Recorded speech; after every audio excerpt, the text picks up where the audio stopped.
Saludos cordiales, apreciados hermanos de nuestra iglesia adventista, aquí en Venezuela y en otros lugares donde usted ha tenido la bendición de conectarse, de participar de esta certificación de teología. En este momento, pues, a nombre de la Coordinación de Teología del Instituto Universitario Adventista de Venezuela, nos sentimos muy complacidos y te damos la bienvenida y te animamos para que sigas adelante con estos estudios que sin duda alguna va a beneficiar a nuestra iglesia, eh, y también te vamos a sugerir, a motivar para que compartas con otros hermanos cada una de las clases que has disfrutado. Como siempre, vamos a orar para iniciar nuestra clase. En el nombre del Señor Jesús, buen Padre Celestial, te honramos, te glorificamos y reconocemos que tú eres el dador de las mayores y grandes bendiciones. Depara, Señor, tu presencia para cada hermano que está presenciando esta clase. Benefíciale con el conocimiento que va a adquirir, de tal manera que no solamente tenga conocimientos teológicos, sino nuevas herramientas que les permita compartir mejor las buenas nuevas de salvación. Queremos que a lo largo de esta clase tu Santo Espíritu sea nuestro Maestro.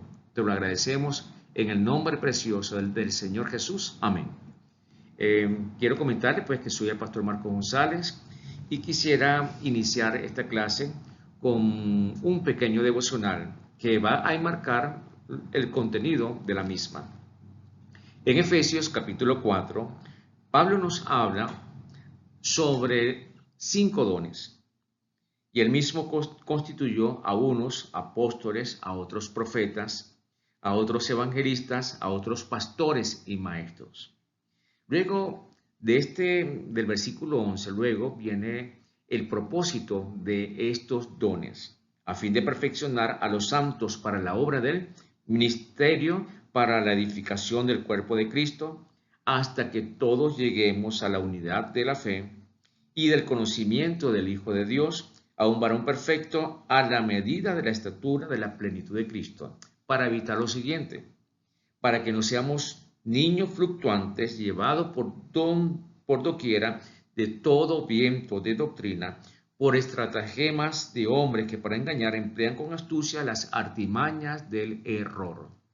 Así que, apreciados hermanos, este mensaje de Pablo nos da la sugerencia, nos confirma que el Señor dejó, recuerden, 5 columnas de dones en 1 Corintios capítulo 12, 13, 14, nos habla de otra lista y así otros pasajes más, donde de una manera más amplia podemos decir estos son los dones del Espíritu Santo.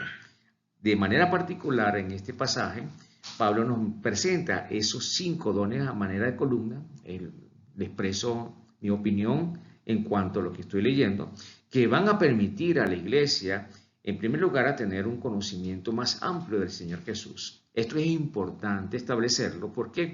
Porque a través de ese conocimiento del Señor Jesús vamos a tener la vida eterna. Además, va a perfeccionar a los santos, es decir, esa perfección nos va a permitir, no pensemos en cuestiones morales solamente, sino en la capacitación, en la adquisición de herramientas teológicas para nosotros llevar a cabo la obra del Evangelio. El fin último es que todos seamos uno en Cristo Jesús y, por consiguiente, no dejarnos llevar por doctrinas extrañas, por situaciones que pueden distorsionar el mensaje de la salvación y extraviarnos de ese verdadero mensaje. También me gustaría mencionar lo que dice San Juan en el libro Apocalipsis, en el capítulo 12, versículo número 17. Y con esto vamos a darle fin a este soporte bíblico de lo que es el don de profecía. En Apocalipsis capítulo 12, versículo 17, de manera muy acertada, abreviada, concisa y contundente, nos muestra ese conflicto que se inició en el cielo, se traslada aquí a la tierra, y en la tierra, donde Satanás hace su centro de operación de maldad, el Señor tiene allí una bandera, un pueblo, un pueblo. Ese pueblo verdadero tiene dos características, dice el versículo 17. Entonces el dragón se llenó de ira contra la mujer y se fue a hacer guerra contra el resto de la descendencia de ella. Es decir, hay una iglesia verdadera y esa iglesia verdadera tiene un resto, un remanente. Ese resto tiene dos características: los que guardan los mandamientos de Dios, número uno; número dos, y tienen el testimonio de Jesucristo. Y en Apocalipsis capítulo 19, versículo 10, nos dice la parte final: adora a Dios porque el testimonio de Jesús es el espíritu de la profecía. Así que esas dos características de la iglesia remanente, que uno son los mandamientos de Dios y número dos, tienen el espíritu de profecía. Nosotros como iglesia adventista creemos que ese don profético está vigente todavía aún y nosotros lo creemos que en la obra, en la vida y obra de Ellen G. de White, el Señor otorgó esa gran bendición para la iglesia remanente, es decir, la iglesia adventista del séptimo día. Y eso va a ayudarnos a contextualizar la clase de hoy, que es interpretando los escritos de Ellen G. de White. Para eso, entonces, hay que entender que hay brechas de tiempo y espacio. Ellen G. de White vivió en los Estados Unidos. En 1915 fallece. Durante más de 70 años o alrededor de 70 años, ella ejerció ese ministerio profético. Estamos en el 2025, conocemos el idioma español. Ella vivió en los Estados Unidos, donde se habla inglés, donde para aquel tiempo había unas circunstancias históricas, un contexto histórico, un contexto social, cultural, diferente a lo que todavía sucede en los Estados Unidos. Si eso es así, entonces esa brecha la tenemos. Como somos conscientes de esa distancia de tiempo, entonces hay que considerar las siguientes reglas básicas para entender esa, o para solventar esa distancia de tiempo y espacio. El número uno, conocimiento del idioma, tal cual lo hacemos con los idiomas bíblicos. Particularmente en el Antiguo Testamento tenemos la mayor porción de ella o de ese testamento en hebreo, una poquita parte en arameo, y el Nuevo Testamento sí está escrito todo completo en el koiné, griego koiné. Muy bien, entonces igualmente nosotros necesitaríamos, para una lectura más fidedigna de los escritos de Ellen G. de White, conocer el inglés. Gracias a Dios que la mayor parte de los escritos de Ellen G. de White lo tenemos traducidos al español. Así que, aunque es una bendición conocer el idioma inglés, la mayor parte de nosotros no lo hacemos, es decir, no manejamos correctamente el idioma de inglés. De repente lo leo, de repente casi no lo hablo, algunos no lo hablamos ni lo entendemos, pero gracias al Señor que eso no es una barrera, porque sí, vamos a llamarla 100%, porque tenemos casi todos los escritos de Ellen G. de White en el idioma español. También hay que mencionar que, al igual que la Biblia, los escritos de Ellen G. de White tienen figuras literarias, figuras de lenguaje, como la hipérbole, metáforas y otras figuras más, parábola, como ya le mencioné. Entonces, tenemos que tener mucho cuidado cuando y diferenciar cuando es prosa o cuando se utiliza este tipo de figuras literarias. Por ejemplo, cuando tú dices yo soy rápido, tú puedes decirlo de la siguiente manera: soy como un rayo. Ya de una vez la gente va a entender que tú eres rapidísimo. Ellen G. White y la Biblia utilizan también esas figuras literarias. El contexto histórico, ya mencionamos que Ellen G. White murió en 1915, así que necesitamos conocer esa situación histórica, la cultura de esa época. Además, tenemos que saber a quiénes les escribió, cuándo le escribió, por qué les escribió. Eso nos ayuda a entender mejor el contexto, es decir, el mensaje de los escritos de Ellen G. White. Ya mencionamos el contexto geográfico, es importante mencionarlo. Conocer el autor, gracias al Señor tenemos ahora muchos de los escritos de Ellen G. White y a través de ellos y de los comentarios de las biografías que se tienen por otros autores, tenemos una idea muy completa de lo que es ella como persona y de su mensaje, por supuesto. Así que tenemos herramientas suficientes para decir: yo conozco, claro, limitadamente, por supuesto, pero no somos ignorantes de quién es Ellen G. White. Ya mencionamos conocer a los destinatarios. Ella le escribe a personas individuales, le escribe a instituciones, le escribe a iglesias, etc.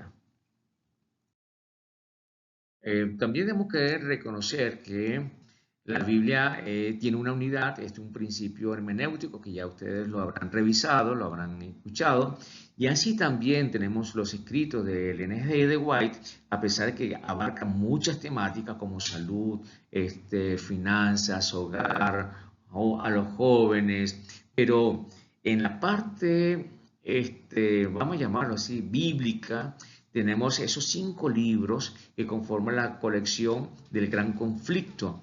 Y si tú lo pones a un lado, uno del otro, los 5 libros, Patriarca y Profeta, Profetas y Reyes, el deseo de toda la gente, Hechos de los Apóstoles y el Conflicto de los Siglos, vas a encontrar todo un comentario de toda la Biblia. Y así que como la Biblia es una unidad, también esos escritos de Ellen G. White van a presentar la misma unidad. De hecho, tal cual como comienza Profetas, Patriarca y Profetas, Dios es amor, es la última frase del Conflicto de los Siglos. Dios es amor. Comprendiendo a Ellen G. White. Para comprender a Ellen G. White ya hemos mencionado que tenemos material suficiente para saber de ella a través de los libros que se han publicado de ella y sobre ella. La sugerencia de Ellen G. White para estudiar la verdad. Entonces, veamos esta parte que es muy interesante. Debiéramos invitar al Espíritu Santo para que nos ayude en nuestro estudio. Esto es lo primero. Recuerden que las cosas espirituales se disciernen espiritualmente. El Espíritu Santo es ahora el delegado divino, celestial, que el Señor dejó aquí en esta tierra para mostrarnos su voluntad, para enseñarnos su verdad. Otro asunto que es muy importante es que no es suficiente conocer la verdad. Es complementario obedecerla, ponerla en práctica. Entonces, si la conocemos, si la practicamos, completamos el círculo de la verdad. Te explico. Tú puedes saber que esto es verdad, pero si tú no la vives, no es verdad para ti. Aunque sea verdad, se hace verdad cuando tú la vives, cuando tú la vivencias, cuando tú experimentas esa enseñanza. Eso es verdad para ti. Mientras no lo hagas, no es verdad, aunque sea verdad. Esto es muy importante. Recuerden lo que dice la primera bienaventuranza del libro de Apocalipsis que se encuentra en el capítulo 1, versículo número 3. Bienaventurado el que lee lo que oye en la palabra de esta profecía y guardan las cosas en ellas escritas, porque el tiempo está cerca. Debemos tener una mente abierta, incluso preparada para renunciar a opiniones sustentadas previamente. Por ejemplo, yo soy vegetariano, antes me gustaba muchísimo la carne Y yo entiendo que Ellen White da un mensaje o se le revela un mensaje para el consumo y la ingesta de carne para este tiempo. Así que eso fue un desarrollo, fue un proceso y yo personalmente concluyo, yo voy a ser vegetariano. ¿Ok? Debiéramos anticipar el descubrimiento de verdades nuevas, por supuesto. En verdad que sí, en la medida que tú ves la Biblia, la estudias, la indagas, vas a encontrar nuevas perspectivas de la verdad. Y de eso quiero hablarte un momentito. Nosotros tenemos 3 hitos como adventistas. Número 1, tenemos la creencia en el juicio, en el inicio del juicio investigador en el santuario celestial que comenzó en 1984 cuando el Señor pasó del lugar santo al lugar santísimo. Cuando Él resucita, se siente a la diestra de Dios Padre, Él sigue o inicia, vamos a llamarlo así, su ministerio sumo sacerdotal, intercede por nosotros. Pero a partir de 1844, Él le suma otra faceta a su ministerio, ya como sumo sacerdote, ahora en el juicio investigador. Número 2, hito número 2, la condicionalidad de la inmortalidad, es decir, nosotros tenemos inmortalidad en Cristo Jesús en la primera resurrección. Cuando venga el Señor Jesús por segunda vez, entonces nosotros vamos a ser resucitados. La segunda resurrección para los impíos significará la muerte definitiva para ellos. Entonces, nosotros creemos que mientras tanto, si morimos ahora, hasta el momento de la segunda venida del Señor Jesús, entonces estamos en una condición de sueño, algo como un sueño. ¿Ok? El hito número 3, los 10 mandamientos, incluyendo el cuarto, que es el sábado. Y el sábado resplandece. Entonces los 4 primeros es mi relación con Dios, amarás a Dios, y los 6 restantes es mi relación con el prójimo, amarás a tu prójimo como a ti mismo. Estos son los 2 grandes mandamientos que se divide en esos 2 sectores en 10 grandes mandamientos. Entonces este es el principio del carácter de Dios, que es justo y es amoroso.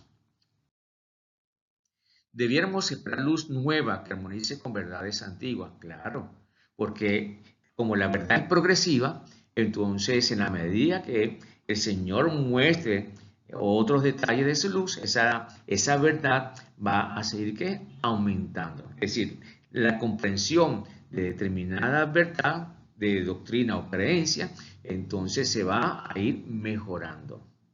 Pero también es importante, una interpretación puede estar equivocada si está acompañada de un espíritu que no es semejante a Cristo.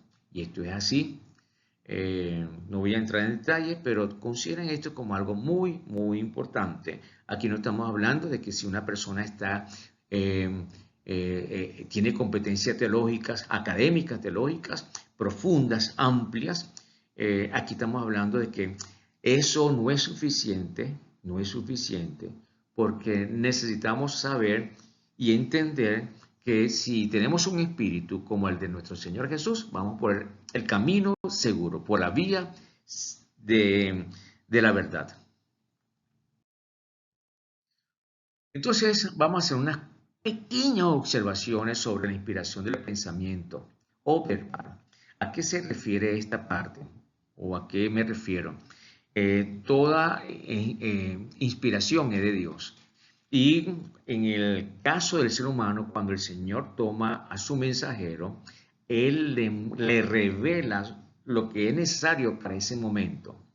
Y luego inspira para que eso se dé a conocer. Este proceso de inspiración, cuando el Señor muestra las cosas y luego la procesa mentalmente, en el pensamiento. Y luego cuando el hombre lo tiene acá, ¿okay? Lo va a transmitir, lo va a registrar de acuerdo a esa personalidad que tiene. ¿Okay? Entonces, es eso lo que nosotros conocemos como la inspiración del pensamiento. La inspiración verbal es diferente y no es la que nosotros compartimos, aunque para algún sector del cristianismo esto se hace de esa forma, no la compartimos.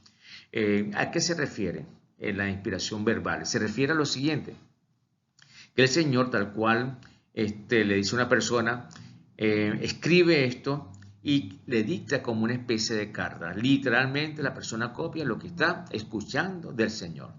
Y encontramos que la Biblia no es así. ¿Ok?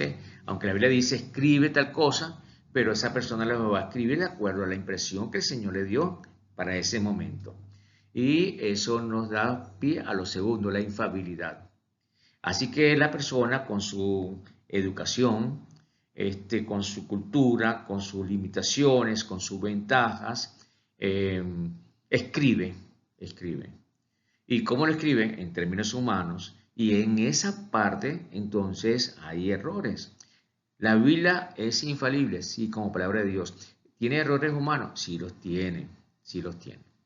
Uso de fuentes comunes de información, tal cual. Por ejemplo, el caso de Lucas, en el Evangelio según San Lucas, en el capítulo 1, los primeros 4 versículos, vamos a encontrar que Lucas comienza a buscar información.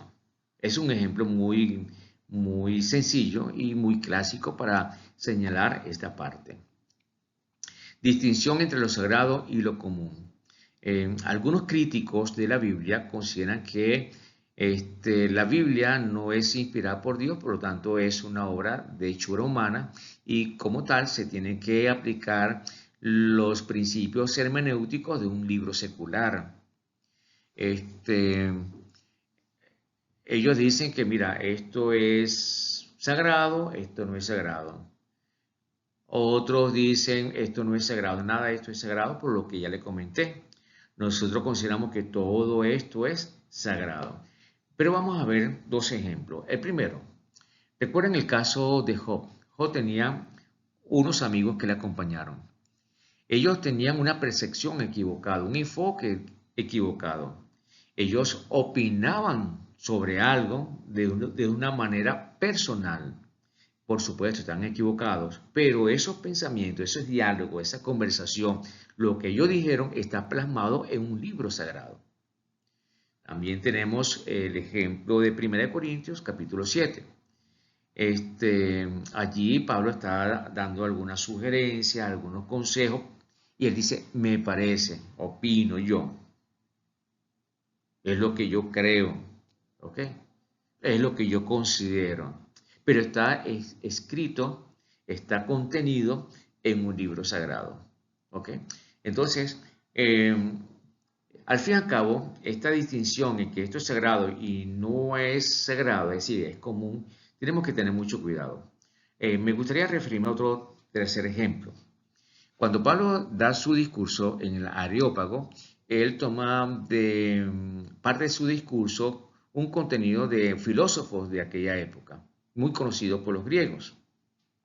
Entonces, él usa estos pensamientos, cortitos pensamientos que se ven allí reflejados, pensamientos seculares, ideas seculares, es decir, comunes, que no son sagradas, pero lo enmarca para completar un discurso sagrado.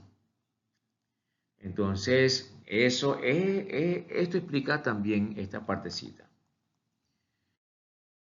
Reglas básicas de interpretación internas. Vamos rápidamente. Número 1. Reconocer que la Biblia y los escritos del N.G. de White fueron el producto de la inspiración del pensamiento y no de la inspiración verbal.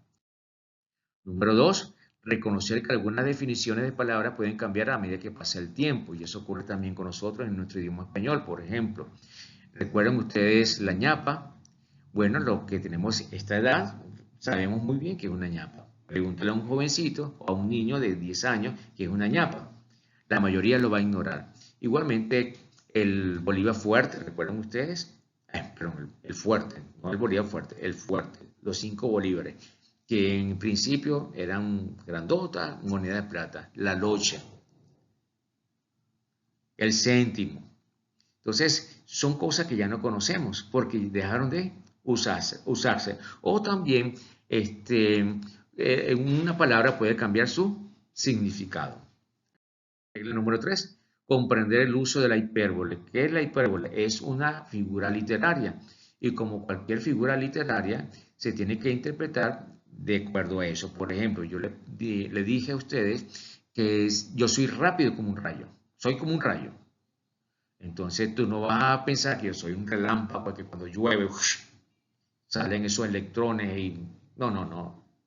Entonces igual, cuando la Biblia usa figuras literarias, por ejemplo, como el león rugiente buscando a quien devorar, tú debes saber que es una figura literaria, no es que Satanás tiene un garra y esa cuestión, aunque pudiera tenerla, uno no sabe. Pero es decir, cuando hay figuras literarias se tienen que entender de esa manera, no literal.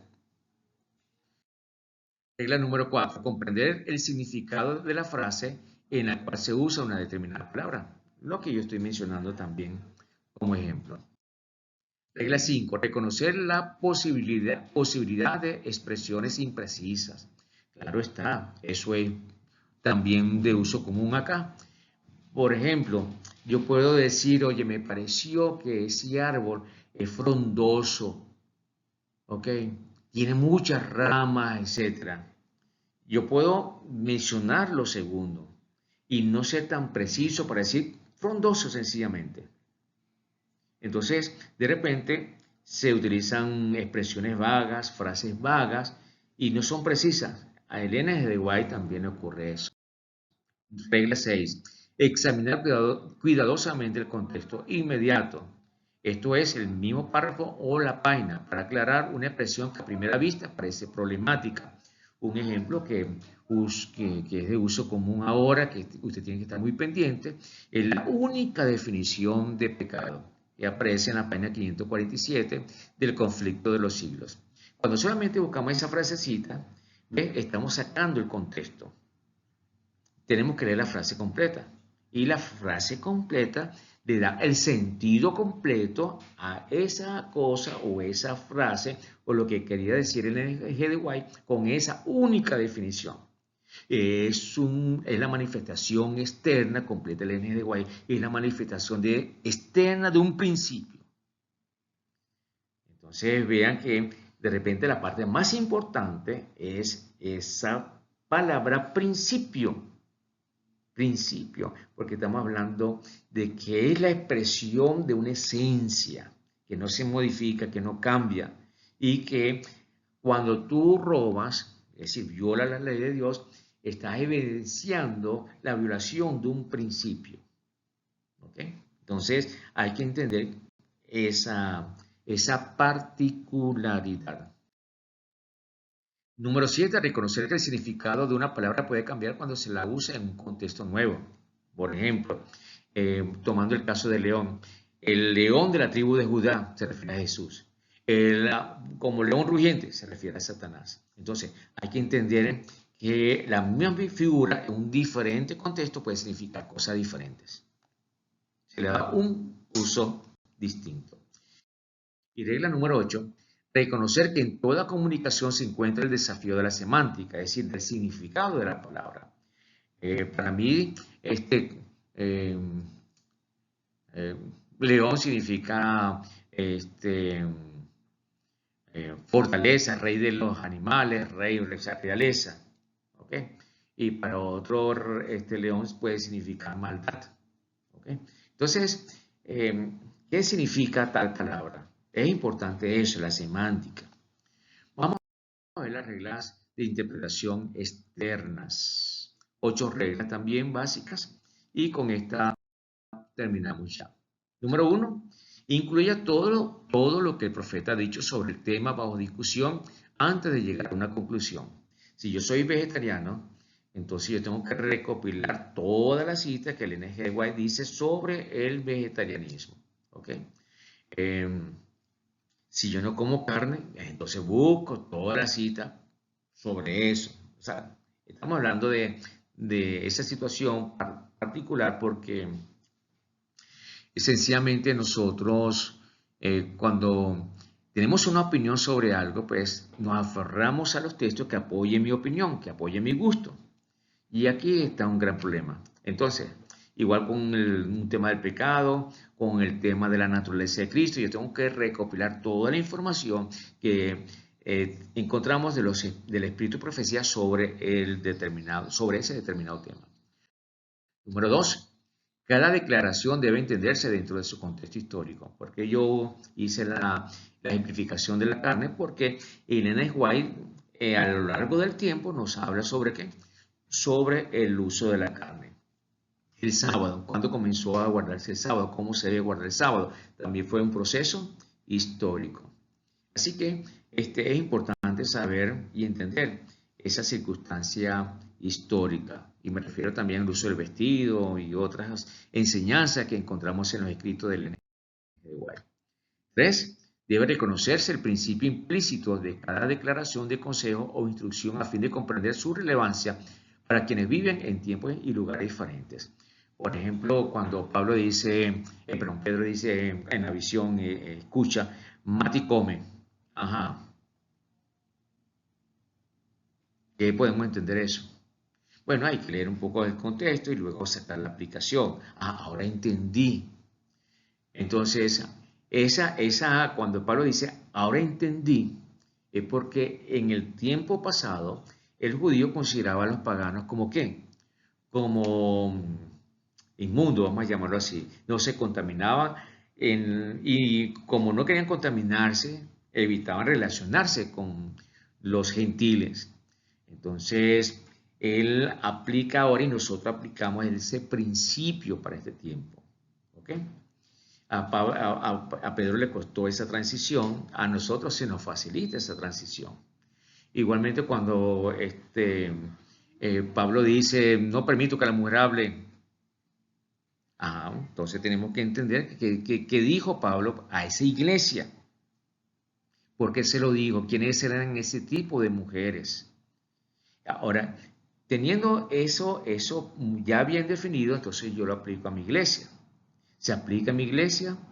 Ok, entonces tengo que ver si realmente se amerita aplicarlo en la iglesia.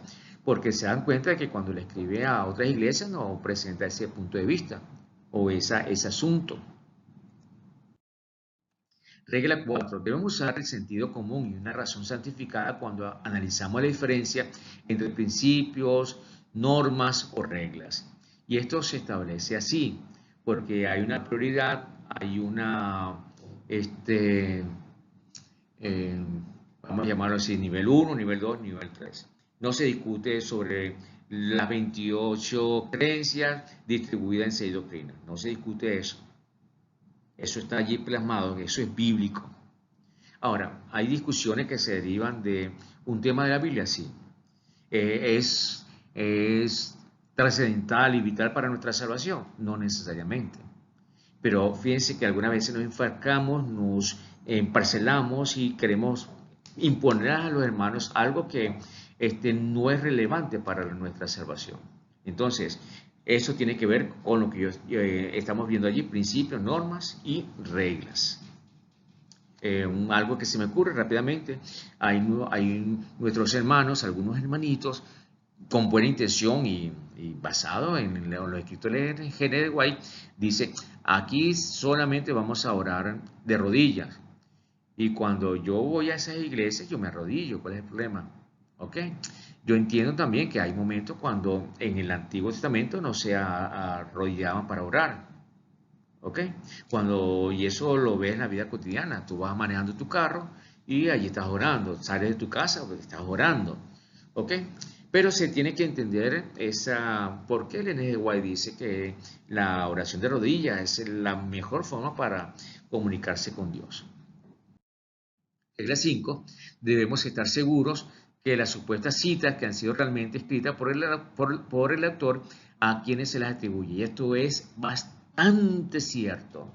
Y tenemos que asegurarnos, no es que las iglesias con sus pastores se van a perder. Muchas iglesias con sus pastores. Muéstrame eso.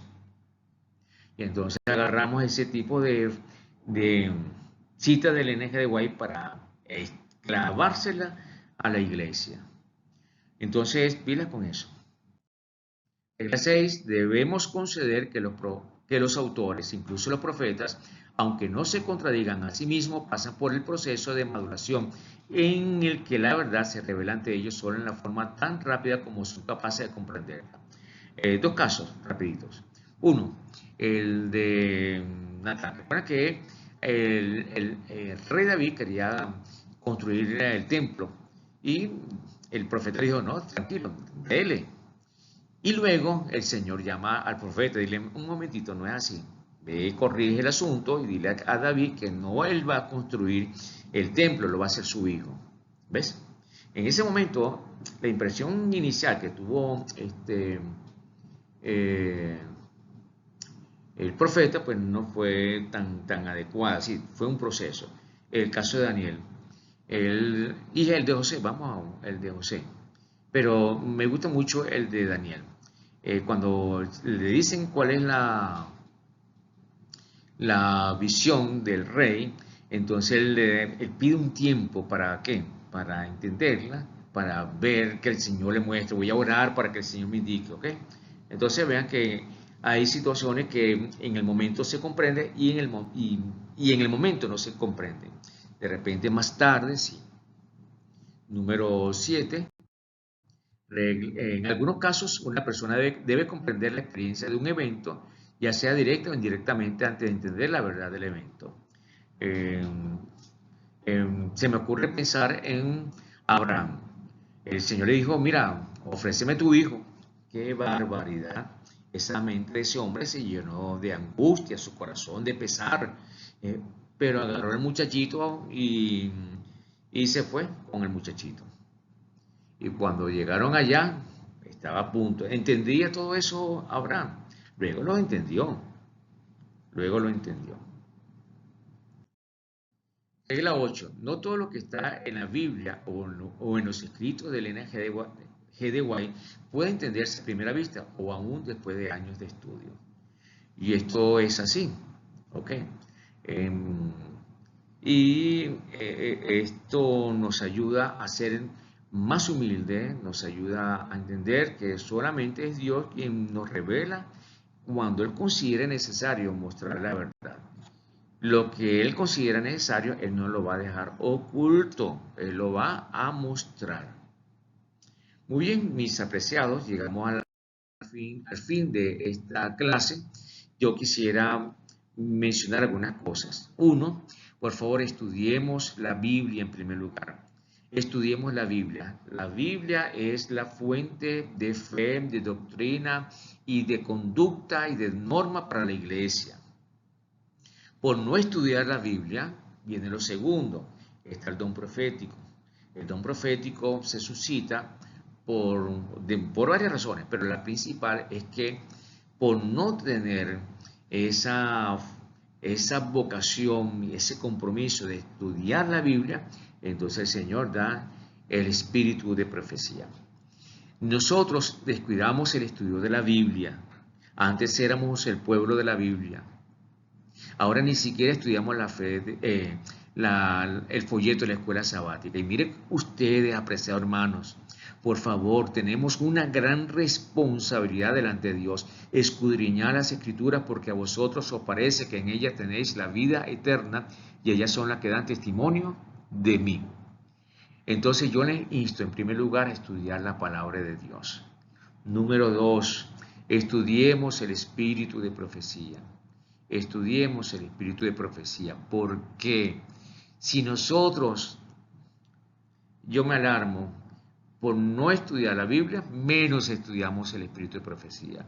Entonces, por favor, compañeros, hermanos de iglesia, motívese a estudiar el espíritu de profecía. Número 3, no entremos en contienda con nadie. La Biblia no es para discutir, la verdad no es para discutir, la verdad es para vivirla, disfrutarla y predicarla, no para entrar en contienda, no para entrar en debate. ¿Qué va a ocurrir? Sí. ¿Hay que evitarlo? Sí. Si se da, se da. Pero no, eso no va a ser nuestro espíritu. Eso no va a ser nuestro espíritu. Y como no vamos a entrar en contienda, número 4, no ofendamos a nadie con la verdad. La verdad es para curar, la verdad es para enmendar, la verdad es restituir. Si hay que decir la verdad, y que esa verdad puede molestar, por favor, que sea con las palabras adecuadas, en el lugar adecuado y en el momento adecuado. Y en el cómo debemos hacerlo. Mis hermanos, le hago un llamado para estudiar la Biblia. Le hago un llamado para que conozcamos más a Dios. Le hago un llamado para prepararnos para el encuentro con nuestro Dios. Le hago un llamado para que seamos personas que prediquemos el Evangelio a tiempo y fuera de tiempo. Que Dios le bendiga y les sigo animando para que continúen con esta certificación. Muchas bendiciones.